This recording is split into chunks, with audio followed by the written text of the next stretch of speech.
አታኩም ረመዳን መጣላችሁ ይላሉ ነብዩ ሰለላሁ ዐለይሂ ወሰለም። ረመዳን ደግሞ ወሰን የለሽ ጸጋ ነው። የረመዳንን ትልቅነት ካሳየኝ ሁለት ዘገባ ልንገራችሁ። ነብዩና መሐመድ አለይሂ ሰላቱ ወሰላም በነበሩበት ወቅት ላይ ሁለት ሰዎች እሳቸው ጋር ይሰልማሉ። ረጁላኒ ሚን በኒ አስለማ አስለማ ከሚባለው ጎሳ አባል ናቸው። አንደኛው ጠንካራ ነው በዒባዳ ሶላቱ፣ ጾሙ፣ ጂሃዱ ሚሳተፈ።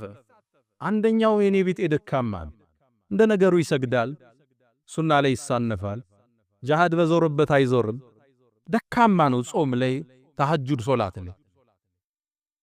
ታዲያ ያነ የመጀመሪያው ወንድሙ ጂሃድ ላይ ወጣና ሸሂድ ሆነ።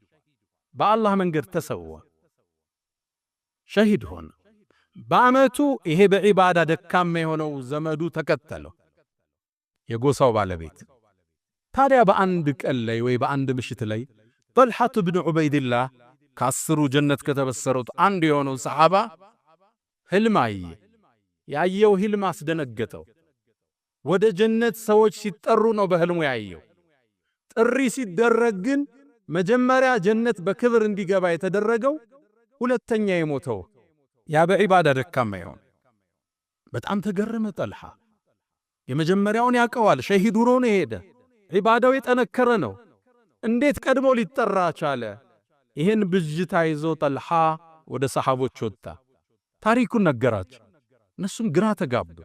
እገሌ ነበር ምናቀው በጂሃዱ፣ በእጅቲሃዱ፣ በሶላቱ፣ እንዴት ይሄኛው ደካማው ቀድሞ ጀነት ገባ? ይሄ ወሬ ከሰሃባ ወደ ሰሃባ እየነጠረ ማንጀሮ ጋር ደረሰ።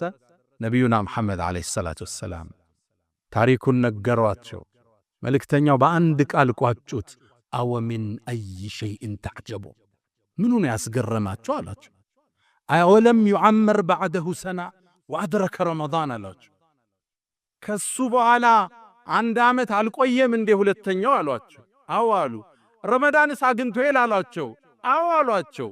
ፈወላህ አሉ በአላህ ይሁንብኝ ለማ በይነሁማ ከማ በይነ ሰማኢ ወልአርድ፣ በሁለቱ መሃል ያለው የጀነት ደረጃ ልዩነት በምድርና በሰማይ ካለው በላይ ነው አሉ ነብዩ ሰለላሁ ዐለይሂ ወሰለም። አዎ እርግጥ ነው በዒባዳ ይበልጠዋል፣ በተሐጁድ ይበልጠዋል። አዎ እርግጥ ነው ሸሂድ ሆኖ ነው የተሰዋው ያንኛው። ይሄኛው ግን ረመዳንን አገኘ። ረመዳኑስ ገባህ ማለት ደረጃህ የሚደርስበት የለም። ነሳኢሙ ረሐማት አታኩም ረመዳን መጣላችሁ ይላሉ ነብዩ ሰለላሁ ዐለይሂ ወሰለም።